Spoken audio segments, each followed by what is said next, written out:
Monsieur, Madame, ici Herman Charest, bienvenue à l'émission À votre service. Aujourd'hui, je reçois pour vous Jean-Robert Audet de la ferme Jean-Robert Audet qui vient nous parler du veau de Charlevoix et avec tout ça, une nouvelle approche parce que ce monsieur, il est très connu dans la région. Je reçois également monsieur Philippe Dufour, nouvel agent de développement à Petite-Rivière-Saint-François, où il y a un beau projet qui est en train de prendre forme, qui s'appelle bien sûr un projet de logement abordable. Et enfin, Marianne Fourcadeau, du musée, non, ce que je dis là, de l'économusée des Papiers Saint-Gilles, qui vient nous parler, comme ça, tout bonnement, de ce qui se passe présentement entre ces murs. Vous allez voir, une très belle institution. Bonne émission.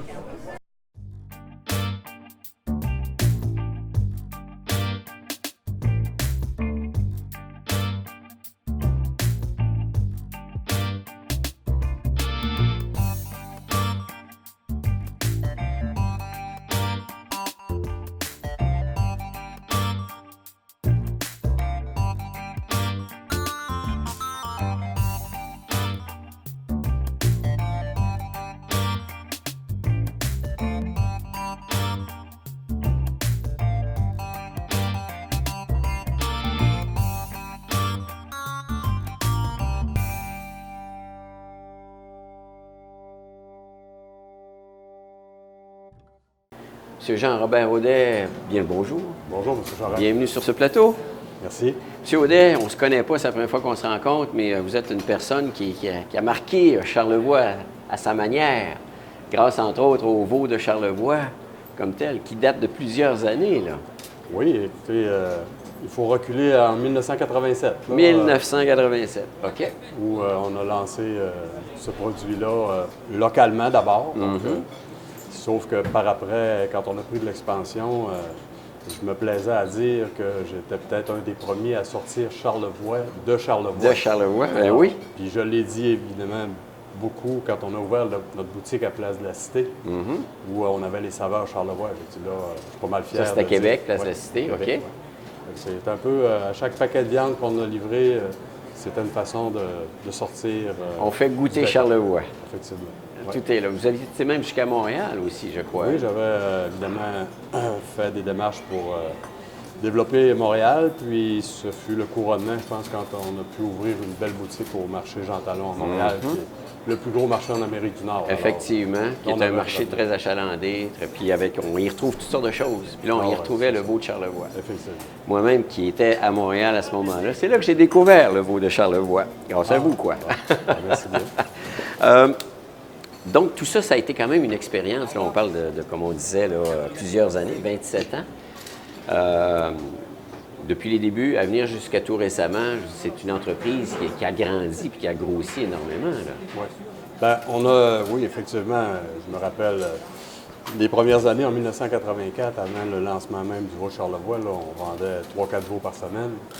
Alors, c'était le tout début. Puis, on a construit une autre ferme. Puis là, j'étais plus capable de construire d'autres fermes sur mon terrain. Donc, on a pris d'autres éleveurs, puis ainsi de suite. Donc, ce procédé-là a été appliqué pendant plusieurs années. OK. Et de fil en aiguille, ça a tellement grossi. Combien vous dites que vous aviez atteint des nombre d'employés? Bon, on a monté à 50 employés. 50 employés, ça commence à faire du monde. Avec un chiffre d'affaires de 6 millions. Et répartis surtout, Montréal, Québec, les éleveurs. Donc, c'est pas 50 employés dans une usine. C'était vraiment... un mélange de tout ce beau monde-là qui participait. Donc, c'était un peu... c'était passionnant, mais en même temps, il fallait, disons, s'écarteler pour aller suivre tout ce monde-là. Oui. Présent à Montréal, arrêté à Québec. C'était vraiment intéressant. Est-ce qu'on peut dire que vous êtes quasiment précurseur de l'identification appellation Charlevoix, pratiquement? Bien, au niveau de la viande, je crois que oui. Dans Charlevoix, il n'y avait pas d'autres produits vraiment identifiés à Charlevoix. Puis j'ai probablement été le premier aussi à sortir justement avec la marque à l'extérieur. C'est là qu'on a commencé à aller rencontrer les gens sur place, leur proposer le produit. C'était un peu différent à l'époque. C'est un peu différent. Puis la notion, M. Charest, de produits régionaux à l'époque, c'était inexistant. Non, ça n'existait pas. Produits régionaux, produits locaux. Il fallait tout donner l'intérêt aux gens, leur expliquer. Il y a eu beaucoup de démarche de communication. On a semé des graines, quoi. Oh. Puis là, ben, veut pas, Charlevoix est devenu foncièrement connu pour ses produits du terroir maintenant. Ah oui. Hein? En date d'aujourd'hui, là, on peut dire que c'est une fierté. Oui. Et tout est là. Ça a grandi, puis finalement, il y a eu comme une fin, là, à peu près 5 ans de tout cela. Là. Oui, ça ne s'est pas passé tout à fait comme j'aurais aimé, mais on a la grosse problématique que je pourrais vous expliquer, c'est que pour avoir un service dont j'avais besoin, je ne pouvais pas aller dire je vais aller à l'abattoir local. Donc, il a fallu que je crée des infrastructures. Et ça, c'est lourd. On part de zéro. Là. Donc, on part de zéro, c'est de la machinerie, c'est une location. Puis surtout, zéro expertise. Okay. Donc, le premier veau qu'on a abattu, c'était pas tout à fait évident. On a eu beaucoup d'experts qui sont venus par la suite. Et même chose pour créer des boutiques. Là. Donc, une boutique qui ramasse une région au complet, c'était pas tout à fait fréquent. Donc, quand on arrivait pour financer ça, de quoi tu parles? On peut-tu avoir un exemple? Les gens me disaient, ben les financiers, c'est pas comme un IGA. Ouais. Tu veux un autre IGA, OK, on regarde des ratios. Quelqu'un de financement m'avait déjà dit, Jean-Robert, ton problème, c'est qu'à chaque fois que tu arrives avec un nouveau projet, c'est innovateur, mais on n'a pas de comparable. Ouais. Alors là... Puis Dieu sait que ces institutions-là sont conservatrices parce qu'ils veulent se créer effectivement des points de comparaison et des barèmes. Par contre, ils veulent beaucoup avoir d'innovation, puis des projets innovants, mais en même temps, ben, c'est le point. Les gouvernements, à ce moment-là, il n'y avait pas, un ministère de l'innovation. À l'époque, non. Aujourd'hui, oui, il y en a un. C'est ça, quand on est précurseur, on est en avance de son temps, finalement. On défriche, pas un peu l'expression. Mais ça s'est bien passé quand même. OK. Mais là, je vous entends parler. Vous êtes un passionné, vous, là. Bien, passionné, je pense que oui. Pour repartir, là, même à mon âge, qu'on pourrait dire que c'est proche de la retraite. Mais là, je pense qu'on a encore la passion, puis c'est ce qui m'anime. C'est ce qui vous anime. Entre autres, le veau. C'est une passion du veau ou c'est une passion en général par rapport à la production agricole? C'est une bonne question. Si j'avais été seulement passionné pour le veau, je me serais plus concentré sur l'élevage. Okay. Donc, oui, c'est une passion, mais de pouvoir exprimer ou montrer aux gens, faire goûter ce qu'on a fait. Donc, je vais te donner un exemple. Si on est éleveur, on élève des veaux, on en est fier, mais le veau s'en va dans un réseau de distribution anonyme. Donc, je n'aurai jamais d'écho de ce que j'ai fait. Tandis que là, le projet que j'ai entrepris encore, ben, c'est tout à fait, c'est 100 d'écho qu'on peut avoir. Parce que là, bon, je recule dans le passé, vous étiez un président d'entreprise, puis là, vous êtes devenu comme un artisan, là. On met la main à la pâte, on garde ça petit, puis on construit autour de ça. Ouais, je pense que j'ai pas d'exemple beaucoup en tête. En général, le monsieur ou l'artisan devient, en grossissant, le président d'une plus grosse compagnie. Puis là, ben, quand je me suis mis à regarder ce que je suis en train de faire, j'ai dit de président à artisan. Alors, ça a été mon titre. C'est le chemin inverse. Le chemin inverse, puis on dirait que c'est peut-être une belle tendance que les gens veulent voir. C'est-à-dire, des grosses compagnies, des grosses entreprises, tout le monde en connaît. Oui. Mais des artisans, on ne peut pas nécessairement dire dans la viande qu'on en connaît un. Il y en a beaucoup dans les maraîchers. On pense aux produits équitaires, tout ça. Mais au niveau de la viande, je pense que ce que je vais avoir à offrir, on va pouvoir mettre un nom dessus. Puis on va avoir pignon sur rue. Donc, ça me plaît. Parce qu'en plus, on est en pleine période du marché de Noël. Là. Des artisans, on connaît de plus en plus le nom, on découvre de plus en plus qu'est-ce qu'ils font. Souvent, c'est de la création. Vous êtes dans le milieu agricole. Fait que là, on peut être artisan de différentes façons. Là. Puis, d'ailleurs, ce que je veux vous présenter tout à l'heure, ça ne sera pas fait en bois, il ne faut pas, mais ça va être artisanal. Ça va être artisanal. Ça va pas fait avec des grosses machines. OK. Là, derrière toute cette approche-là, je pense qu'il y a une philosophie que vous voulez inculquer. Je veux dire, là, c'est le bien-être de l'animal, c'est la saveur que la viande va avoir.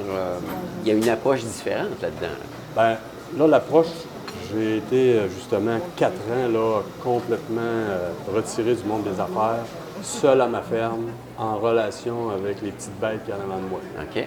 Je suis allé, on ne le dira pas en nombre, mais je suis allé assez loin dans la communication avec les observer, puis un peu comme on observe notre chien, puis pourquoi pas faire la même chose avec ces veaux-là. Oui.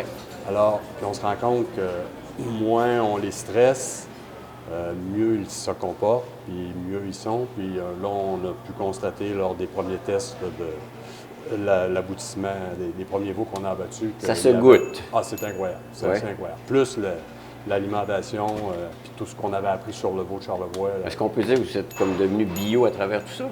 Non, on n'a pas choisi bio. Ça, c'est important de le préciser. C'est difficile dans le bio, de par le fait qu'on achète tous des petits veaux à l'enquin qui viennent des marchés publics. Donc, c'est difficile de penser qu'on pourrait, exemple, si on veut un parallèle avec une garderie pour les jeunes enfants, est-ce que ça se peut qu'il n'y ait pas d'enfants jamais malades dans une garderie? C'est difficile. Donc, quand on voit arriver les 30 veaux... Ça, c'est le rêve, ça, c'est... c'est le rêve. Puis, donc, il faut, disons, appliquer certains traitements là, médicamenteux à l'arrivée. Puis après ça, ça se passe très, très bien. Mais il y en a un. Sauf que les animaux, comme ils sont traités en bas âge, il y a aucun... Nous, on garantit que notre viande est élevée sans antibiotiques.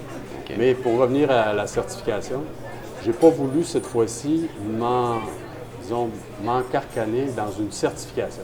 Alors, dans le sens que je... Parce qu'il faut répondre à des il y a des choses, puis critères. il y a des critères, d'exemple, pour l'alimentation. Moi, je voulais avoir tel type d'alimentation. On aurait pu embarquer dans le terroir Charlevoix, sauf que les pourcentages de moulés sont déjà fixés. Puis, je me suis dit, ben non, je peux pas... Pour avoir la qualité de la viande que je veux, je ne peux pas aller vers cette certification-là pour le moment. Donc, ça a été la même chose pour d'autres. Alors, j'ai fait entre guillemets, ma propre certification. Elle n'a pas de nom, mais je vous la nomme en primeur. On pourrait dire Jean-Robert Audet. Oui, le nom du producteur, c'est très bien. La traçabilité aujourd'hui, c'est important quand même. Puis, effectivement, c'était le modèle qui sévissait avant la certification. C'était le nom du producteur qui était connu du village. Oui. Donc, moi, je me souviens, mon oncle élevait des porcs, tout le monde il faisait boucherie sur place, on allait chercher nos bêtes là. Donc, on avait confiance à Wilfrid Audette. Puis, Omer Audette, mon père, à la Malbaie, vendait des veaux aussi. Puis, si Omer Audette ne vendait pas des bons veaux, bien, Omer Audette n'en vendait plus. Voilà. Donc, c'est la relation. Ça, le nom.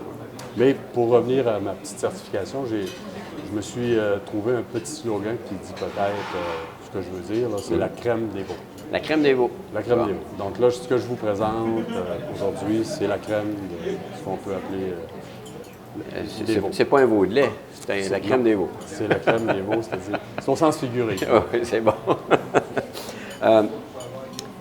Juste pour comparer ce qu'il en était, à la fin de l'entreprise telle que vous l'aviez, on pouvait, abattre combien de bêtes?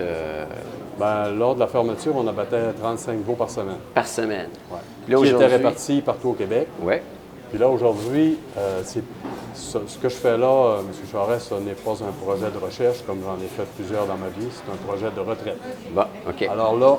On se fait plaisir, plaisir. J'ai réduit ça à un beau 4 veaux par semaine pour tout le Québec. Donc, vous allez comprendre tout de suite que le point faible de mon système, c'est artisanal, c'est élevé à petite échelle, c'est ce que les gens, disons, réclament de plus en plus, sauf qu'il n'y en aura pas nécessairement partout. Puis, on est disponible partout, mais c'est les gens... Est-ce que, suite à cette approche-là, la demande locale est suffisante pour répondre à ce que vous mettez sur le marché? Bien, nous, on va, c'est important de le préciser, le modèle que j'ai choisi, c'est un permis de vente au détail que j'ai. Donc, on peut vendre sur place et sur le web. OK. Donc, à ce moment-là, ça devient disponible. On peut vendre partout au Québec. Et les quantités de chacune des pièces vont être affichées. Donc, ça devient un peu comme un enjeu boursier. Il faut se dépêcher de cliquer sur le bouton. Y a-t-il des enchères faites sur le prix ou bien non, c'est le prix comme fixé? Là? Le prix est FAB à la boutique. OK. À ce moment-là, les gens vont pouvoir profiter de ça, mais même si on a de l'argent, c'est pas la problématique, c'est de l'avoir. Donc, à ce moment-là, il faudra être vigilant, à mon avis, pour... La rareté va créer une certaine demande par le fait même. Par contre, si on n'a pas une certaine pièce, là, je peux vous informer que j'ai 75 produits codés. Alors, tirés de l'animal. On peut choisir. Oui, 75. Le veau, c'est assez incroyable. Il n'y a pas une espèce animale, à mon avis, où toutes les pièces sont exploitées. Ah oui. Ouais, c'est vraiment incroyable. J'en ai quelques-unes pour vous épater. On part là. toujours des... Ben oui, on va regarder ça. Tiens, vous avez ça, vous avez apporté des choses avec vous, là, parce Ah oui. qu'on part toujours de pièces connues, là, que le monde... Ah ouais. C'est ça un peu notre caractéristique que nous avions déjà dans une large mesure avec le veau Charlevoix. C'est que il existe sur le marché, tout le monde connaît le foie de veau, les escalopes, le veau haché, côte de veau, petit veau. Mais là, nous, on était déjà allés plus loin, puis je vais vous présenter Ben oui. un dernier né. Là, donc, Le dernier né, le dernier né, on peut peut-être commencer par lui. Bon. Les pièces vont être vendues congelées en passant. Comment Donc, vous dites? Les pièces vont être vendues congelées, OK. comme un peu vous avez là. Donc, c'est frais, c'est sous vide. Ce qu'on fait, c'est que pour chacune des pièces, on détermine la durée de maturation. Puis à ce moment-là, on va se rendre à cette durée-là. Puis une fois ça, c'est congelé. Donc, OK. il n'y a pas de. C'est important traînage cette sur l'établi. maturation-là, hein, parce que Ah, je veux dire, c'est très important. c'est entre la tendresse de la Ça viande. ça ajoute beaucoup. Puis là, on a un procédé de maturation à sec pour certaines pièces, combiné avec maturation sous vide dans d'autres cas. C'est complexe, là. Je vous écoute parler, c'est quand même assez complexe. là. Ben oui, puis on les connaît maintenant. Tu sais, C'est à ça que ça a la servi scie, les 5 ans, là? Ben non, Non, on ça, l'avait fait on pendant recule des avant années, avec mais la- là, on a raffiné. mieux L'abattoir que vous aviez, là. compris. Donc, ce qu'on peut voir ici Oui. à l'écran. Oui. Donc, ici, c'est de la hampe de veau. De la hampe de veau. Donc, on passait ça normalement, même nous autres, à la moulinette de viande hachée. OK. Mais là, on a décidé que j'ai regardé un peu sur Internet, puis ça se vend Ça a très l'air, bien. ça a l'air d'un comme d'un Ça faux ressemble un filet peu, ou quelque chose, non, même pas? ça a la texture de l'onglet. OK. Onglet, bavette, c'est dans la même famille. OK. Mais ma fille en a goûté, puis elle ne savait pas que c'était ça. Ah. Elle dit, papa, j'ai jamais goûté de bonne viande comme ça, c'est incroyable. Bon. Alors, vous allez avoir le plaisir de pouvoir goûter ce genre de petites pièces. Par le fait même, parce que vous offrez ce produit. Oui. OK. Il n'y a pas beaucoup de personnes qui offrent ça. Bon. Donc, ça, Déjà c'est là, on innove. c'est un exemple de spécialité. Mm-hmm. Ici, j'ai une autre petite spécialité. Je vous laisse deviner. Je vais regarder Vous l'étiquette, n'avez moi. pas vu ça à l'épicerie? Donc, c'est l'araignée de veau. L'araignée de veau. OK. L'araignée de veau. OK. Donc, Qui il y a- est de quelle partie de l'animal? c'est dans la fesse. Dans il y la a fesse. deux petites pièces comme ça. En Europe, ils appellent ça la pièce du boucher. Alors, Parce que c'est lui qui la garde. Ah! Elle est tellement bonne. Il se fait C'est- plaisir. Voyez-vous le gras qu'il y a là? C'est comme du bœuf wagyu presque. Il y a beaucoup OK. de persillade. Ça fond, puis ça Ça vient... fond dans la bouche. C'est Alors, vraiment c'est pas, merveilleux. Alors, ça, c'est des petites spécialités. Donc, on fait ce genre de Les petits gras plats. qu'on y retrouve dans ce type de viande-là, c'est des gras qui fondent en cuisant. Hein? Ben, ce qui est persillé, oui. C'est ça. Qui fait en sorte que ça libère la saveur. Puis, c'est ça. Là. Puis l'alimentation que j'ai proposé là, de donner là, permet d'avoir un plus beau gras. Donc, beaucoup moins de maïs, plus de céréales locales, blé, orge, avoine. C'est un veau multigrain. Là, qu'on fait. Un veau multigrain. OK. Ouais. Puis on donne des Vous m'ouvrez une parenthèse, là, parce qu'initialement, la toute première approche, là, on recule dans le passé, c'était un peu, quand vous le présentiez, c'était le veau multigrain. Non, c'était un veau mixte. qu'on faisait. Un veau mixte. Mixte, ouais. Qui Pardon. était le mélange entre le veau de lait et le veau de grain. OK. Puis là, on est allé un peu plus loin. On a raffiné les céréales pour avoir un ensemble d'acides aminés qui est plus complet qu'avec le maïs. OK. Et puis le foin qui est rajouté pour un peu d'oméga 3. Je me rends compte que vous les gâtez, là. vous en prenez je soin? fais vraiment ce que... Puis ça leur fait plaisir. Tu sais, Ben. Quand on donne le foin, là, vous allez Là, pouvoir venir à la ferme. Là, je vais vous poser une question, là. Comme on voit tout le monde, on mange de la viande, genre, puis va vous élever des veaux. Des belles On les petites abat à bêtes. quel âge? C'est rendu à peu près, abattu à peu près à 6 mois et demi. 6 mois et demi. On s'attache Mais à je tout peux- ça, je peux- j'imagine. Oui, c'est sûr que, d'ailleurs, il y a une des photos, là, je présente, je suis avec Hercule, mon préféré. Puis là, il est parti. Il est parti. C'est un peu plate, mais je me contente en me disant, si on n'était pas là, nous autres, les éleveurs de veaux, à l'époque, tous ces veaux-là étaient tués à la naissance. Donc, Pourquoi? l'espérance de Pourquoi ils vie, étaient tués à la parce qu'il n'y avait pas de débouché pour les mâles laitiers. OK. Alors, lorsqu'on leur offre, c'est 6-7 mois de vie, qui est quand même. Puis, je peux vous dire que là, on les garde. Donc, les gars, Ils sont heureux à toutes les fois que j'arrive avec mon lait, que j'arrive. Le foin, c'est pas obligatoire de donner du foin. mais pour c'est une des belle bête. Tu sais, on regarde Ah, les, c'est les incroyable. yeux de cet animal-là, tu sais, ça te regarde, c'est comme... Non, c'est comment dire ça? C'est pas un animal prédateur, rien. c'est là, allumé. tu sais. Ouais. C'est allumé. Ma réflexion, M. Charret, je vais la partager avec tout le monde. Ouais. Pour moi, là, l'animal, beaucoup les veaux, c'est le meilleur de l'espèce humaine. Le meilleur de Ouais, l'espèce je sais humaine. pas. OK. Il n'y a pas d'aversion, d'envie, de jalousie. Tu sais, un peu les côtés sombres de l'humain. Il n'y a pas de dominant dans le troupeau ou Ils quoi sont que ce tous soit. là, puis il y en a un qui va attendre en arrière parce qu'il ne peut pas avoir son foin. Tu sais, mais, c'est assez beau à voir. OK. Honnêtement, moi, je passe des belles journées, il n'y a pas de stress. OK. Vous les avez de quel âge à quel âge? Là? Vous me Ils dites arrivent pas. à peu près à 1 à 2 semaines. 1 à 2 Donc, semaines. On les rend jusqu'à 150 livres en 7 mois.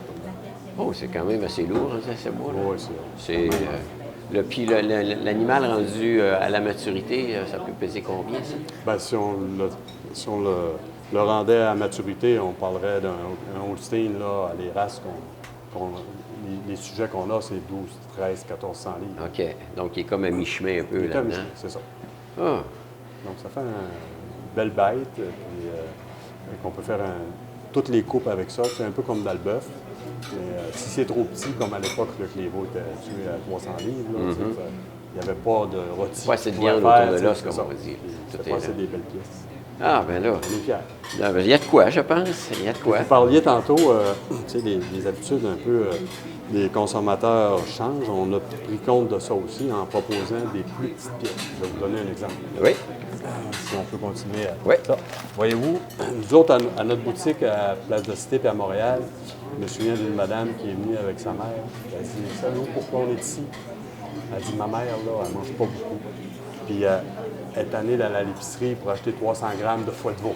Fait que là, le reste va en poubelle, elle en mange 100 grammes. Elle dit, ici, regardez, on a des petites portions. J'ai pris la plus petite, qui est portionnée, individuelle. C'est ça, l'artisan, là. Vous avez, on a vous tout fait avez ça à la main. identifié un besoin. Donc, puis, tu vois, ça, c'est 78 grammes. OK. Donc là, puis pour les monsieur et madame tout le monde, on s'est aperçu aussi au cours des années que les portions diminuent. Donc les gens nous disent, mais à l'épicerie, ils nous parlent encore des emballages familiaux. On regarde l'américain standard aussi. Tu sais, façon de parler, tu vas au resto, c'est des grosses assiettes grosses d'habitude. assiettes. Là, je veux dire.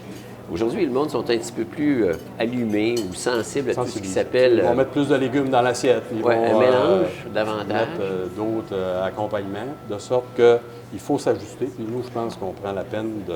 Si vous en voulez plus, j'ai du 3 ans, j'ai du 4 ans ou du 5 ans. OK. Donc, vous avez les Oui, choix. vous pouvez répondre aux besoins. Même affaire, l'escalope, qui est notre L'escalope. produit vedette, ça c'est une petite 3 onces aussi, Ben 88 grammes. Donc, si monsieur veut une plus grosse, Est-ce il que prend la plus c'est. grosse. Souvent, les escalopes, je voyais ça souvent dans les restaurants ou quoi que ce soit. Je disais, est-ce que le monde à la maison le cuisine passablement? Ouais, ben oui. Beaucoup? Oui. Mais l'escalope que nous on propose, ça a été étudié assez finement. Donc, on choisit nos muscles, on décide de la maturation du muscle, puis on va nous autres être capables de. On a une machine exprès pour faire des escalopes là, qui nous aide. Alors, ça n'a rien à voir avec les Puis piscines. le type de coupe de viande, c'est important peut parce dans que le là, bon sens. c'est. Oui, tout est là parce qu'il y en Tout a. est là. Des fois, Ça, tu manges c'est- une viande, là, tu dis comment? Elle est bien dure ou quoi que ce soit. Il y a différentes qualités, là. Oui. Différentes façons de l'élever, au côté nourriture aussi. Mais- Puis ça, c'est bien important de le préciser quand je vendais à des magasins. Donc, le magasin achète un demi-veau, donc des gros muscles, et lui tranche sa viande. Donc là, c'est là que ça se passe. Est-ce qu'il va bien trancher ma viande? Parce que là, il va mettre l'étiquette de mon nom dessus, veau de Charlevoix. Oui, ou, oui. Fait que là, à la grâce de Dieu, je sortais de là, mon Dieu, j'espère qu'il va bien trancher ça, mais souvent, c'est un boucher un peu d'expérience. Alors, aujourd'hui, ce que je vous offre, quand vous allez venir chez nous, c'est la totale. Je contrôle. Si ça, c'est pas bon, c'est moi qui le fais. Chez vous, c'est à Sainte-Agnès? l'artisan. Chez vous, c'est à Sainte-Agnès? Oui, Sainte-Agnès. Vous êtes situé à quel endroit, là? On est situé dans le ruisseau des Freines, mais c'est accessible via la route 138. OK. À ce C'est moment-là. important de le savoir. Oui. Donc, c'est un peu plus difficile, mais à localiser parce que on n'a pas sur Google, c'est pas référencé à la route 138. Ouais. Vous pouvez arriver au kilomètre 488, c'est exactement à la porte, On tourne à droite. via la route 138. OK, ben, selon le chemin où on prend, on Ouais, tourne à c'est droite ou à gauche. ça. Moi, j'ai toujours l'habitude de partir, m'en aller vers la Malbaie, donc Ben oui. tout est là. Tout est là. Vous disiez que vous étiez sur Internet. Y a-t-il une adresse en particulier? Ben, il va y avoir le site qui va ouvrir, qui va être disponible pour l'ouverture. Là, on est en train de finaliser ça, mais ça va être Ferme Jean-Robert Audette. OK. À ce moment-là, vous allez arriver sur le site, Ferme vous allez voir tous les .com, je produits. suppose. .ca. .ca, d'accord. Alors là, on va pouvoir voir les produits que vous offrez. Les 75 produits dont je parle, on a des produits de charcuterie aussi. Hier, on a justement tranché notre smoke meat. C'est toutes des pièces que je vais vous laisser. Smoke meat, Smoke meat de veau, c'est assez impressionnant de voir. Ça, j'ai jamais goûté. Je suis amateur de smoke meat, donc on va arrêter d'aller chez... En tout cas, c'est à découvrir, ça. Ah oui? Ouais. Wow, c'est génial. Il va y avoir des petites tourtières de veau que ma mère cuisiner maison, là, avec amour. On a la retraite. Là, c'est une extension de ce que vous faites, là. Ça, c'est le volet. Là, on a parlé de viande, mais à ma boutique à la place de la Cité, on avait un restaurant. Alors là, on faisait beaucoup de produits cuisinés sous vide, puis c'est ce qu'on va reproduire là, dans les prochains mois. OK. Mais pour le temps des fêtes, on va avoir de la belle tourtière au veau. On va avoir le smoke meat, du fond de veau, des crotons qui sont sortis aussi, puis la fameuse saucisse dont tout le monde sans miel. On parle d'artisans, mais il y a quand même une panoplie de choix. Ah, il va en avoir. C'est clair et net que vous sans dites prétention. 75 produits, tout ce qui est cuisiné. Avant les charcuteries, non, aussi? c'est en plus. C'est en plus. 75, c'est seulement les Tiré coupes de viande. Des coupes de viande. Ouais. Un chapeau. Non, on est bien fiers, puis je voulais pas laisser ça comme ça, c'est fini. Les gens me parlaient tout le temps. Ah, moi, c'était les crotons. Il y en a qui ne l'ont pas oublié. C'est vraiment unique, cette chose. On est fiers. Ma femme travaille à la Malbaie. Je vais lui demander de faire des détours. Oui, mais c'est ça. Demandez-lui, mais il faudra vérifier. Je pense que la meilleure recommandation pour éviter les déceptions, regardez sur le site quand ça va être disponible. Vérifier si les quantités sont là. Sont disponibles aussi. Puis idéalement, il faudrait probablement proposer aux gens d'acheter un peu comme j'ai fait à la quincaillerie cette semaine. Acheter tout de suite, c'est disponible, puis ça va être en temps réel. Donc, si vous payez, c'est réservé. OK. Puis venez chercher ça chez nous. Parce que là, si vous voyez que c'est sur le site, il en reste 2 têtes de filet. Vous arrivez, vous êtes fait. On n'appelle pas pour dire je veux telle pièce. Non, on peut pas. Idéalement. On peut pas parce qu'on va se retrouver. À toujours être au téléphone. Ouais. C'est pas le métier. Là, il existe justement aujourd'hui des moyens comme les sites Internet là, avec les quantités. Donc, j'ai hâte de présenter aux gens ce modèle-là parce que il y a quelque chose d'intéressant là. Puis c'est l'échange aussi. Moi, j'ai toujours aimé, comme vous le voyez peut-être, la relation humaine. Donc, c'est beau les veaux. Ça fait 5 ans que je leur parle tous les jours. Mais j'ai le goût d'avoir un retour. Ils ne me donnent pas de retour, ces gens-là. Ils donnent l'amour, eux autres. Ah oui, les autres, c'est l'amour inconditionnel. Ah, c'est génial. Puis, évidemment, je veux préciser que n'importe quand, si vous venez chez nous, vous voulez visiter, jeter un petit coup d'œil à la ferme, c'est certain que... On est les bienvenus. On est les bienvenus. Super. Bien, je vous dis merde pour cette autre carrière. Hein? C'est en plein ça. Je pense que oui, il faut... Là, on se fait plaisir. Oui, on se fait plaisir. Puis la relation, là, je vais être à la maison cette fois-ci pour accueillir les gens. Bien, merci pour votre visite et joyeuses fêtes. Merci beaucoup. Merci.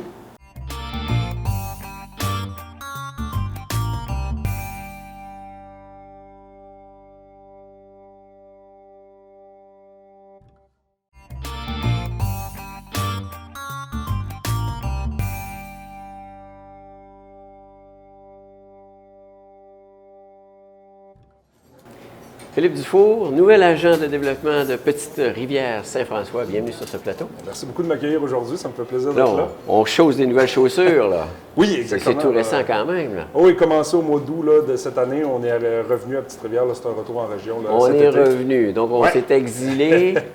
Oui, exact. Là, nous, on est parti pour une période d'environ 6 ans. Là, moi, je dis nous, c'est moi et ma famille. Okay. On est parti...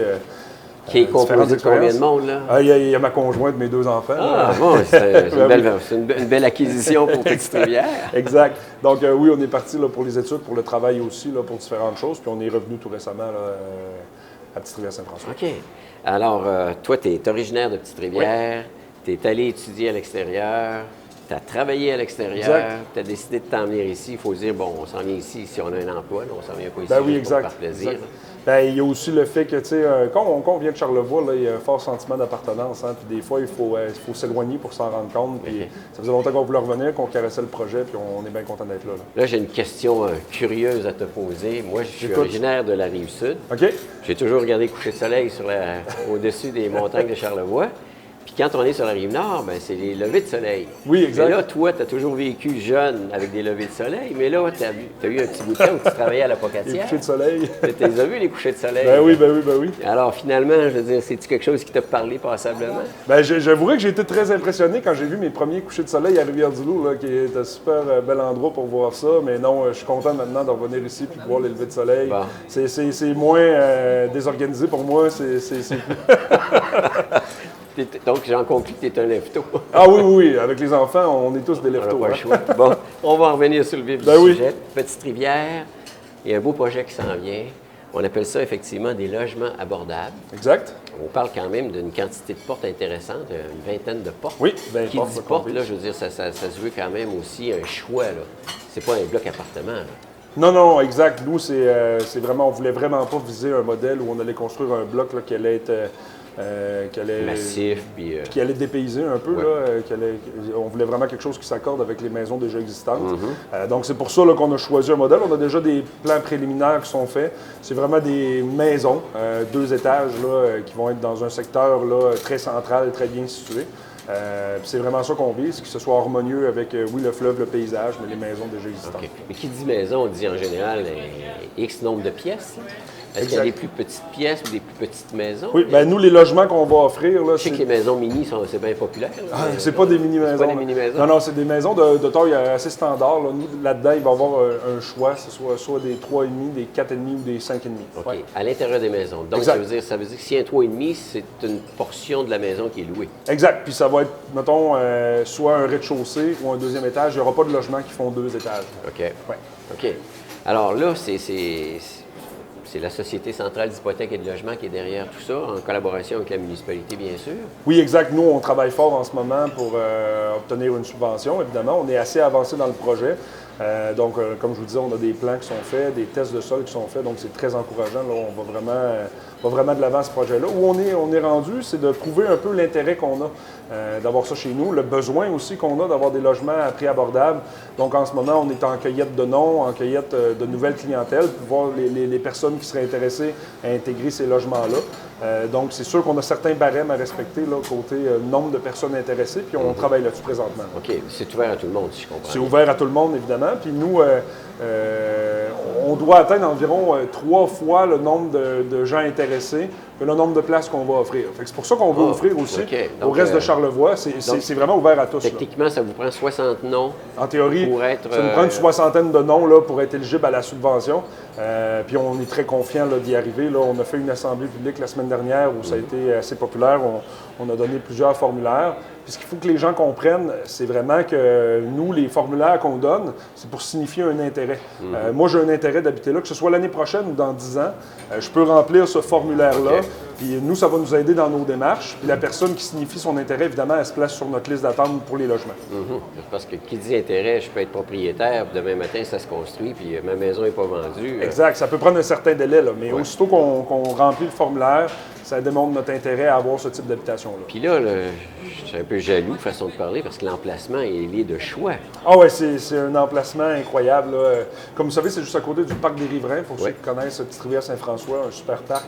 C'est le plus beau, c'est le plus beau de C'est le plus Charlevoix. beau, hein, Ah, on va le oui, dire. ah oui, on y trouve de On tout. est juste à côté du fleuve, de l'église, de l'école primaire. C'est centralisé, c'est un super beau Mais coin. ça, c'est très central. Exact, pour les des jeunes familles, familles là. viennent Ben s'installer oui. là, l'école est à côté. Exactement. Puis, Si t'es religieux, l'église est à côté. ah oui, exact. Tout est là. Ce qui est intéressant aussi, ce qu'il faut que les gens sachent, c'est que c'est pas nécessairement des personnes seulement en situation de pauvreté qui peuvent avoir accès. Évidemment, c'est ce qu'on vise. On veut les gens qui sont en situation de pauvreté, en situation plus difficile. Puis on parle de pauvreté, mais ça peut être des parents en situation de monoparentalité, ça peut être aussi des personnes âgées, aussi des retraités. Ouais. Mais évidemment, c'est ouvert à tous. Par exemple, quelqu'un qui n'est pas en situation de pauvreté pourrait décider d'aller vivre dans ce logement-là. La seule chose, c'est qu'il va avoir à payer de plein prix par mois. Nous, il va y avoir des prix qui vont être établis là, selon le prix du marché. Si tu es une personne qui cadre, là, selon nos critères, une situation de pauvreté, ces gens-là vont pouvoir bénéficier d'une subvention du gouvernement pour payer un prix modique là, par mois pour pouvoir être logé. Et sinon, la personne devra débourser les frais totaux, mais aura quand même le droit d'avoir son logement. Tout est là. Regarde, Exact. pourquoi pas. Qu'est-ce que je veux dire? Dans le contexte actuel, On sait qu'il s'en vient le club Med, Oui. effectivement, à Petite-Rivière. Est-ce que ça a été la bougie d'allumage pour aller de l'avant avec ce projet-là? Bien, ça a été, oui, un facteur là, qui a fait en sorte que nous, on trouve des moyens et des solutions pour améliorer l'offre de logement à Petite-Rivière, parce que présentement, on en manque. OK? Ouais. On a beaucoup de... Il y a beaucoup de maisons. Beaucoup de quand même, à travailleurs, Petite-Rivière. on a énormément de gens qui sont attendus justement par rapport au Club Med. Puis il faut améliorer notre offre. Puis on pense qu'en empruntant l'avenue des logements abordables, c'est un super moyen d'aller chercher, oui, les familles plus en situation de pauvreté à faible revenu, mais aussi accommoder les retraités et les gens qui voudraient s'en aller dans ces super logements-là. Parce que là, de plus en plus, avec le Club Med, ça doit être dit touristique, c'est des emplois à temps plein. Exact. Puis nous, avec ces logements-là, c'est ce qu'on vise. On vise des résidents qui vont signer des baux d'1 an, donc c'est pas du tout des résidences touristiques. Oui, c'est ça. Donc là, c'est pour habitation familiale Exact. comme telle. Exact. Il y a assez de résidences touristiques, comme on dit, dans On en a. Charlevoix et entre autres dans la région de Petite-Rivière-Saint-François. Juste à titre de comparaison, je veux dire, le plus bas prix versus le plus gros prix pourrait être, tu parlais tantôt de la Oui, je valeur peux du vous donner marché. juste un indice. Là, j'ai pas les prix exacts, là, Ouais, mais à quoi ça ressemble, c'est que Comme brochette. là. le plus gros logement, là, qui est le 5,5, en ce moment, là, va se détailler chauffé éclairé à 750 environ par mois, ce qui est déjà Chauffé très abordable, éclairé. chauffé éclairé. Ça, c'est sans la subvention. Donc, quand tu vas être subventionné, par exemple, une personne qui rentre dans les critères pour être subventionné, ça va te coûter là, aux alentours de 250 $ 300 $ par mois chauffé éclairé. Là. C'est super Tu sais, avantageux. si on compare ça d'une région comme Québec, on parle à peu près d'un 1200, 1500 $ minimum. Exact. Si on s'en va à Montréal, on parle de 1500, 2000. Là, ça n'a rien à voir avec les logements de Québec. Là. On Non. parle de logements sur le bord du fleuve avec une En super plus, vue. en plus, c'est exact. ça, là, on n'est pas dans le trafic. Là. Ouais. Alors, la beauté, c'est ça, c'est que le secteur est déjà prédéterminé. Oui. Les travaux, on pense, on répond à tous les critères. On a assez de noms de Oui, gens exact. intéressés. Ben, c'est vraiment ça qui manque. Là. On est en recherche de noms. C'est pour ça qu'on veut l'ouvrir là, au reste de Charlevoix, comme je l'ai dit. La date Où on vise. anticipée, ouais. Oui, bien, dans le fond, L'ouverture. si les étapes vont comme on veut, bien, en ce moment, ça va comme on veut. On n'a pas eu d'embûche encore. On vise vraiment, là, début des travaux, là, printemps 2021. Là. C'est dans ce coin-là qu'on s'en est. Printemps 2021, Ouais, pour donc les on travaux. est bientôt 2020. Donc Exact. Fait qu'on a un délai d'à peu près 1 an et demi là, pour débuter tout ça. ce qui est raisonnable. Si, évidemment, on collecte des noms assez rapidement, puis qu'on continue là, avec les plans, là, évidemment, là, il reste plusieurs étapes dans le processus. Là, une fois qu'on va avoir le go au niveau de la subvention, il va falloir bien sûr faire nos plans d'architecte. Officiellement. Officiels avec nos besoins, etc. Là, c'est seulement des plans préliminaires qu'on a, mais non, le processus avance bien. Je pense que c'est bravo. Je pense que c'est une belle initiative. Petite-Rivière en avait besoin. Parce je que dois la ajouter moyenne que- d'âge est quand même assez âgée, Petite-Rivière, Ouais, toute proportion regardée. Oui, puis il y a beaucoup de retraités qui viennent Oui. s'installer chez nous, tout Oui. ça. C'est super important. Puis je dois ajouter que ce projet-là, il a été mené depuis 1 an là, par un groupe qu'on a qui s'appelle Accès Petite-Rivière. C'est un organisme à but non lucratif qui chapeaute ce projet-là, là, comme des chefs, comme on dit, là, depuis 1 an, travaillent fort là-dessus. Je pense qu'on commence à voir les résultats de ce travail-là. Ben, je regarde, il y a eu quand même plusieurs étapes où Petite-Rivière, je vais être politique un peu, là, dormait, disons, on fait l'expression. Parce qu'il y a eu la montagne, il y a eu effectivement des différentes phases, mais Petite-Rivière n'a jamais nécessairement toujours tiré profit comme tel de la venue du massif. Bien, je pense que c'est beaucoup la résidence touristique là, qui a été. Qui a été les gens ont beaucoup investi Ouais. là-dedans dans les dernières années. Ça continue d'ailleurs, Ouais. puis c'est correct aussi. Mais nous, on veut vraiment amener une autre sphère qui est d'amener des familles, d'amener des gens permanents, de loger des employés qui s'en viennent chez nous aussi. Donc, c'est pour ça qu'on s'en va vers ces nouvelles OK. avenues-là. En tant qu'agent de développement, Ouais. outre le Club Med, y a-t-il d'autres plans en travail présentement? Il y sur a la énormément table? de choses. Petite-Rivière, Ouais. c'est une des municipalités qui brasse le plus ces temps-ci côté développement économique, touristique. Donc, Là, je sais qu'on a chôme perdu pas. l'usine de potes, là, façon de parler, là, qui s'en va à Baie-Saint-Paul. Ouais, j'ai hâte de voir aussi comment ça va se développer à Baie-Saint-Paul. Bon, j'ai pas eu de nouvelles récemment, mais bon. On parlait de plusieurs 400 emplois, je ne sais plus trop Ouais, quoi. là. c'est énorme. un très gros projet. C'est gros. Ouais. En tout cas, on verra, comme on dit, en Exact. devenir. Mais effectivement, il y a d'autres choses qui se trament là, pour Petite-Rivière. Ben oui, évidemment, nous, on travaille sur une programmation aussi parce qu'il n'y a pas seulement moi qui est nouveau cette année à la municipalité, on a aussi un nouveau technicien en loisirs là, qui est commencé cet été. OK. Donc, super belle programmation d'activités là, qui s'en vient pour après les fêtes, là, pour toute la saison hivernale, le printemps, l'été. On travaille là-dessus, ça va sortir très prochainement. C'est tous des super projets qui s'en viennent. Moi, côté développement touristique, aussi culturel, on a des projets qu'on est en train de travailler pour l'été prochain aussi. Peut-être un peu tôt pour en parler, mais non, on a plusieurs choses sur les planches de travail. J'ai pas de scoop aujourd'hui. Non, malheureusement. OK. À suivre, quoi. Exact. Quand on en saura plus, le plateau est ouvert. Ça va me faire plaisir de revenir. Super. Ben, écoutez, bonne chance. On lance l'invitation aux gens parce qu'ils peuvent venir de partout de Charlevoix s'ils veulent. Exactement. Les logements, ça va vraiment être des logements pour tous, que ce soit pour des personnes âgées, pour des, comme je vous dis, là, des résidents, des gens qui sont tannés d'un fardeau d'une maison, etc. C'est vraiment des logements qui vont être ouverts pour toute la population. C'est sur le bord du fleuve. C'est toujours une carte postale qui change quotidiennement. Pour avoir de l'information, on te contacte à la municipalité? Exactement. Là, moi, j'ai une adresse courriel, j'ai un numéro de téléphone aussi. Est-ce qu'on peut y connaître? Ben oui, ça me fait plaisir. Numéro de téléphone 418-760-1050, poste 6109. Okay. Et sur mon adresse courriel, philipped@commercialpetitetrivière.com. J'imagine que vous pouvez le mettre peut-être avec un article. On va le mettre sur le site dans le bas de Internet. l'écran. Excellent. Il n'y a pas de problème là-dessus. Ben, merci pour ta visite. Merci beaucoup de m'avoir accueilli. Joyeuse fête. C'est gentil à vous aussi. Merci.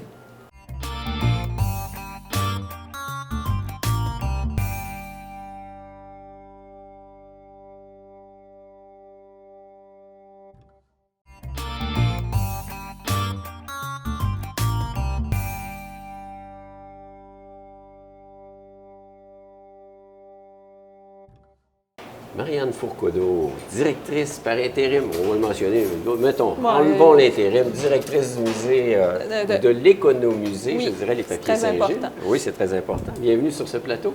Merci. Papier Saint-Gilles, on parle de noblesse, on parle de papier rare, on parle de quelque chose qui est quand même une belle signature pour tout Charlevoix, quoi. Oui, qui est connu depuis 1965 et qui veut s'en aller en 2020. Et pourquoi pas? C'est ça. Et pourquoi pas? Parce qu'il y a eu des hauts et des bas dans ces dernières années, effectivement. Oui, bien, comme je dis souvent, pour faire un papier artisanal, il faut avoir un petit côté Don Quichotte. Puis en même temps, puis un côté passionné, c'est une belle folie. Puis en même temps, bien, 2020, Don Quichotte, les moulins à vent, dans un monde où les énergies renouvelables sont très importantes, bien, c'est une bonne chose. Il ne faut plus les combattre maintenant, il faut aller avec. Il faut les rénover puis les c'est ça, il faut utiliser. prendre soin de nos moulins à vent. Donc main dans la main, Don Quichotte et ses moulins à vent. Génial. Là, on parle de papier. Puis on parle d'Internet. On parle de modernité.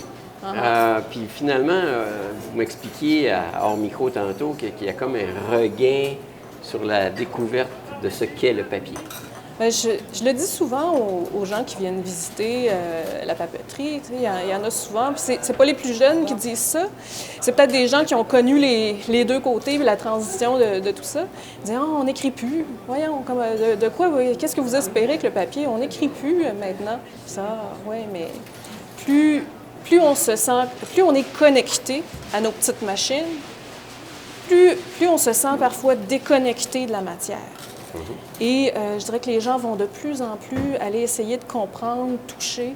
Et dans le cas des plus jeunes, qui ont grandi avec les écrans, la fascination pour les crayons et le papier, puis ça c'est bien avant que j'arrive à la papeterie Saint-Gilles. J'étais dans le papier, dans les encres, dans les vieilles plumes fontaines, même les plumes à tremper. La fascination des jeunes pour ça, elle est là. Parce que le nouveau, maintenant, le nouveau pour quelqu'un, c'est quelque chose qui n'a pas été connu avant. Ouais. Quand on grandit avec un écran, bien, le nouveau, ça peut devenir le papier. Oui, effectivement. On fait des découvertes. Ah oui, puis je fais des fois le lien avec le retour du disque en vinyle. Bien, moi, je suis bien contente là, que les gens les aient découverts. C'est ça, ça revient. Comment ça fonctionne, cette affaire-là? C'est ça, c'est quoi ce bébé-là? Ah, ça fait de la musique, voilà. Parce que les papiers Saint-Gilles, on parle de papier, c'est de l'artisanat. Oui. C'est une façon de procéder qui est particulière. C'est une technique qui date des années 1600, peut-être un peu avant, parce qu'avant, il y avait le parchemin qui était fait en peau de chevreau, en peau de veau, mais disons que le plus bas de gamme, si on peut le dire à l'époque, parce que s'il n'y avait pas de pâte et papier, la transformation du bois, c'est quelque chose qui est arrivé avec les usines. Avant, c'était les guenilles, les torchons qui étaient récupérés. Oui. Si vous avez l'image du marchand de guenilles qui pousse le petit chariot, c'était souvent, il y avait sûrement plusieurs utilisations, mais entre autres, c'était de les redéchiqueter et d'en faire du papier. C'est la même technique qu'on utilise maintenant. On a des petites machines modernes là, qui ont peut-être juste un petit peu plus de 100 ans dans certains cas, mais avec des moteurs.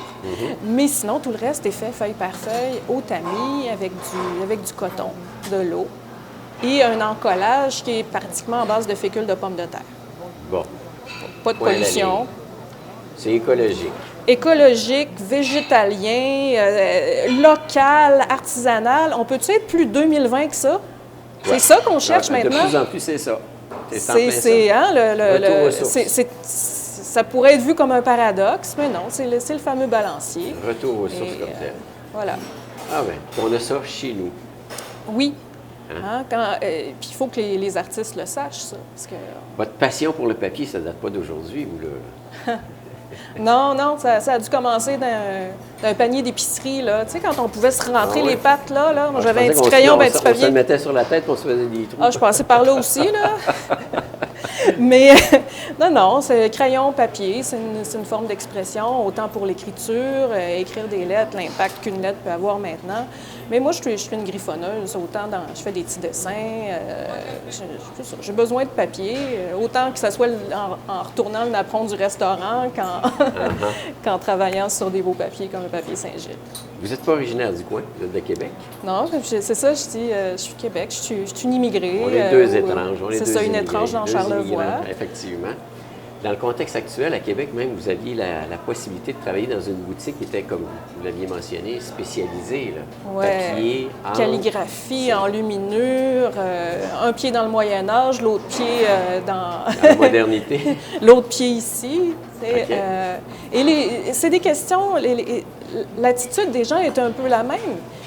On n'écrit plus. Je dis, oui, mais quand, malheureusement, quand la boutique a fermé à Québec, c'était pas par manque d'amour du papier. On a vu le deuil des gens, la tristesse, mais où on va prendre notre papier? Parce que... C'était très spécialisé, très niché. oui, et ça devenait de plus en plus difficile, et ça l'est encore, de trouver des beaux papiers.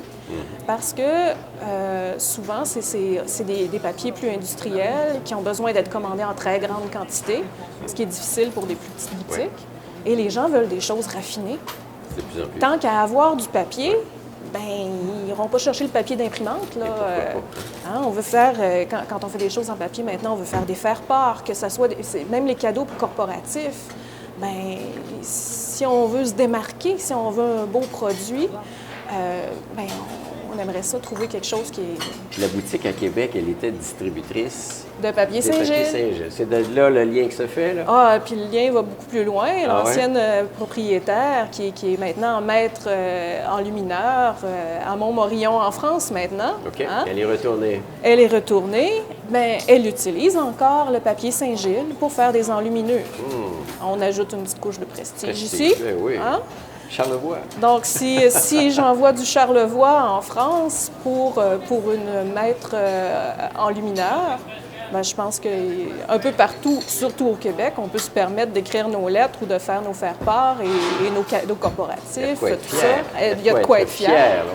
On ne choisit pas n'importe quoi, finalement. Non. Au contraire. Il y a déjà une signature et un sceau de mis là-dessus en C'est termes ça. de qualité comme telle. En fait, c'est une belle reconnaissance, toute proportion gardée. Ouais. Papier Saint-Gilles, à chaque année, font, dans le temps, c'était une série graphique. Aujourd'hui, on appelle ça la giclée. Giclée, oui, Et donc, c'est autre chose, mais c'est une œuvre qu'on met de l'avant. exactement. C'est ça. Cette année, c'est qui? C'est Charles Huot. C'est une œuvre qui a été faite en 1902, donc un peu plus de 100 ans. Encore un petit pas dans le passé, mais avec une vue nautique, maritime, qui n'est pas si étrangère à ce qu'on peut voir maintenant, puisqu'on voit Québec, on voit le fleuve, on voit un bateau, on voit on reconnaît tout ça. On voit le château, même. Oui, c'est ça. Et un petit pont en même temps, parce que c'est une œuvre, c'est une collaboration avec le Musée national des beaux-arts pour la deuxième année consécutive, découverte des trésors du Musée national des beaux-arts. Donc, ça fait un pont, déjà, un pont, si je peux me permettre. Hein? on reste dans le maritime, entre Québec et Saint-Joseph-de-la-Rive, son histoire des bateaux. Oui. C'est ça. Donc, on a cette œuvre qui est représentée cette année. Puis la giclée, en termes de procédé, c'est quelque chose qui date de quoi? 3 ans, grosso modo, c'est bien moins bon? Que nous, on en fait? Oui. On a commencé à en faire un peu avant. Parallèlement aussi, on faisait encore les sérigraphies. On a arrêté les sérigraphies en 2016 parce que notre maître sérigraphe, c'est un peu possessif, il s'appartient lui-même. Il a pris sa retraite, André Lemieux. Donc, on n'a pas trouvé encore de relève de ce niveau. Le processus de giclée, disons que c'est un peu... Il y aura une qualité d'archive comparable, c'est juste que c'est un procédé d'impression plus robotisé. Okay. C'est comme une imprimante qui va aller poser les couches superposées. Un peu comme une sérigraphie faite par un robot. Bah. Voilà. Ça permet d'aller un petit peu plus vite, comme tel. Un petit peu plus vite. Ça démocratise encore plus l'œuvre, parce que les sérigraphies se vendaient dans les dernières années à la sortie autour. 900 disons 600, okay. Puis après, ça dépend des encadrements. Puis maintenant, notre sérigraphie, elle se vend 170 $ plus taxes. Donc, c'est plus abordable. Alors, on peut se permettre d'acquérir une œuvre originale sur du papier Saint-Gilles, qui n'est pas la moindre, et qui, de fait, permet effectivement d'avoir quelque chose d'un maître, dans le fond. Oui. À partir de là, chez soi, à prix très abordable. C'est ça. C'est toujours en quantité limitée. Oui, dans ce cas-ci, c'est 150. Il y a quelques copies réservées hors commerce, puis c'est pas plus de 15. Après ça, on garantit qu'il n'y en a plus d'autres qui sont faits. Donc, il reste quand même une rareté qui va s'installer au fil du temps. Une pièce de collection. Oui, ça fait plusieurs artistes qui sont passés. Vous avez même eu des Riopelle en sérigraphie, vous avez eu différents autres artistes. Beaucoup de grands maîtres. En fait, c'est la beauté d'aller directement sur vos lieux. C'est ça. Ils sont là, on peut les voir, on peut les admirer, on peut les acheter. Oui, certainement. Parce que Papier Saint-Gilles, on dira ce qu'on voudra, on est dans une région touristique. Majoritairement, ça fonctionne davantage l'été. Avec cette saison-là. Mais là, on est en train de prendre une autre tangente. Bien, il y a plusieurs choses. C'est que pour l'été, ce qui est bien, puis ça a commencé un peu avant, mais cet été, avec le musée maritime, on a une belle collaboration qui s'installe. Il y a des forfaits conjoints. Cet été, ça se faisait avec l'Auberge Beau Séjour. En 2020, ça va être avec l'Auberge Authentique en haut de la côte, aux Éboulements. Donc, des forfaits qui permettent d'avoir beaucoup plus de touristes qui viennent, autobus, faire des visites guidées, des fois même se mettre les mains à la pâte. Okay. Mais c'est vrai que pendant l'été, on est un peu dépendant pour le moment, et c'est ça qu'on veut changer. On veut plus être dépendant de notre clientèle touristique estivale. Ouais. Et on ne veut surtout pas la négliger. C'est notre lien direct avec les gens. C'est là qu'on enseigne aux gens. Okay. Mais en dehors de ça... Alors là, ils peuvent sentir la passion. C'est ça. Hein? On transmet notre passion-là. En dehors de ça, faut développer le reste. Et c'est là-dessus qu'on travaille cet hiver, en développement. Il y a eu une étude de marché qui a été faite avec les économusées. Et un peu comme d'autres économusées, on parle de la laiterie Charlevoix, ils vendent dans les épiceries. Oui. En dehors, c'est pas juste les touristes qui viennent l'été acheter du fromage. Les sites Pedneau, on peut les trouver un peu partout. Puis je pourrais continuer de nommer d'autres merveilles de Charlevoix comme ça, même au-delà des économusées. Il faut sortir de... faut sortir de ça. Aller au-devant des gens. Oui. L'été, ils viennent nous voir, mais là, les autres saisons, on s'en va les voir. Puis c'est certain que c'est pas des choses qui se mangent, donc on va pas chercher les épiceries, on va plus aller chercher les imprimeurs qui vont avoir des demandes de grosses compagnies, mais aussi des demandes pour des faire-part de mariage ou n'importe quoi, des cartes d'affaires. Tant qu'à avoir une carte d'affaires, hein, ça se fait bien. On a une compagnie du Québec, c'est ça, on ne va pas aller faire ça sur des... OK. Et jusqu'à maintenant, les portes s'ouvrent correctement, facilement? Oui, il y a peut-être pas facilement, mais je veux dire... il y a des choses qui se passent. Il faut commencer tranquillement. On est une toute petite équipe aussi. Okay. Puis, c'est ça, il faut se donner les moyens. On a une petite équipe, mais avec de la vision. On parlait du Musée des Beaux-Arts Oui. de Québec, foncièrement. C'est la deuxième année par rapport à cette production-là. Mais maintenant, étant donné que votre distributeur antérieur n'est plus là, C'est ça. là, les beaux papiers se sont retrouvés effectivement au musée. Là. Oui, c'est ça. Donc, c'est très récent que la boutique du Musée national des Beaux-Arts est dépositaire ou distributeur de nos papiers. Donc, pour la clientèle qui était triste de voir le papier Saint-Gilles disparaître. Avec le nouveau pavillon qui a ouvert là-bas, puis tout ce qu'il y a comme offre maintenant, c'est une belle carte d'entrée pour arriver à dire on a tel musée qui nous représente. Oui, puis en plus, au musée, ce qui est intéressant, c'est qu'il va y avoir un accès facile à la clientèle locale de Québec, mais aussi à beaucoup de touristes. Propageons. Parlant de propager, je veux dire, ce qu'on vise tantôt par rapport au fait que les papiers Saint-Gilles existent depuis plusieurs années, on vise aussi un futur éloigné. Il se fait beaucoup de choses chez vous. Il se fait de la formation, on prépare une relève. Comment ça fonctionne tout ça? Là? Ben oui, comme je disais, on est une petite équipe, hein, puis ça prend plus de tête et plus de bras pour faire fonctionner ça. En ce moment, on a juste un papetier. C'est quelque chose qui se fait à deux, en principe. On a perdu notre deuxième papetier dans le courant de la saison et c'est un apprentissage qui prend pas mal de temps. C'est pas quelque chose qui se fait à l'université, hein, c'est à l'ancienne, de maître à apprenti. Mais pour aider à transmettre ce savoir-là et à nous assurer de pouvoir allumer les gens, cette flamme avec la commission scolaire de Charlevoix, Emploi Québec, on a mis sur pied une formation qu'on a donnée en novembre sur 4 samedis, où là, des gens ont été invités à la suivre, autant dans le but de pouvoir devenir papetier avec nous, hein, parce qu'au printemps, on va être activement à la recherche d'un apprenti. Mais aussi des gens qui sont soit dans le domaine des arts ou juste par intérêt personnel, de pouvoir suivre cette formation-là. Subventionnée avec Emploi Québec, justement, pour ajouter un peu plus de bagages à ces gens. Puis aussi, de pouvoir transmettre le savoir de notre seul papetier. Je l'ai suivi, moi aussi, la formation. Je suis intéressée à savoir ça, parce que c'est quand même une situation un peu précaire. Si une personne sait comment tout fonctionne, moi, je lui disais, regarde des deux côtés avant de traverser la rue. Le patrimoine vécu, le patrimoine de la transmission, tout ce qu'il y en est, c'est là que ça se passe. Voilà. C'est là que ça se passe. Mais là, au moins, il y a des actions qui se font. Oui. Puis je pense que j'ai un peu d'espoir de ce côté-là. Je pense qu'on va trouver une couple de personnes passionnées, disponibles, puis on espère être capable de la refaire aussi. On vous le souhaite, on vous le souhaite. Alors, finalement, les papiers Saint-Gilles, c'est une institution. Là, c'est fermé pendant l'hiver. Bien, fermé. Disons, on n'a pas d'horaire ouvert au public. Je sais que quand on appelle, ça répond. Oui, ça répond quand je suis là, au pire, par courriel. Okay. Moi, avec nos petits téléphones, maintenant, on est toujours connectés. Ça ne m'empêche pas d'être techno aussi, même si j'écris avec une plume doigt parfois. Le monde des communications, les ondes. C'est ça. Donc, toujours disponible. Je peux me déplacer sur rendez-vous pour rencontrer les gens qui passent des commandes pour nous, surtout pour notre giclée qui vient de sortir. Ouais.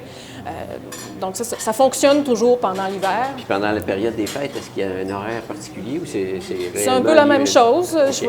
Je vais aller fêter Noël peut-être une couple de jours, là, mais voilà, on est toujours disponible. Si c'est pas sur place, c'est à quelque part dans l'air. À quelque part dans l'air. En tout cas, chose certaine, on peut donner quand même le numéro de téléphone si jamais on pense à un cadeau original, puis c'est quelque chose de très sympathique. Oui, c'est le 88 635 24 30. OK. Il n'y a pas de poste, c'est peut-être la ligne directe. C'est bon. C'est ça, les petites équipes. C'est ça. Tout est là. Sinon, le site Internet? Oui, papeteriesaintgilles.com. Puis on est sur Facebook, on est sur Instagram. C'est une petite équipe qui emmène large. Oui, c'est ça. Bon, c'est le cas de le dire. Et autres tâches connexes. Ouais. C'est ça. Marianne Foudreaucourt, merci. Fourcadeau. Fourcadeau. Je fais 12 ans pas. J'ai mélangé le tout. Et bonne chance. Merci. Merci à vous.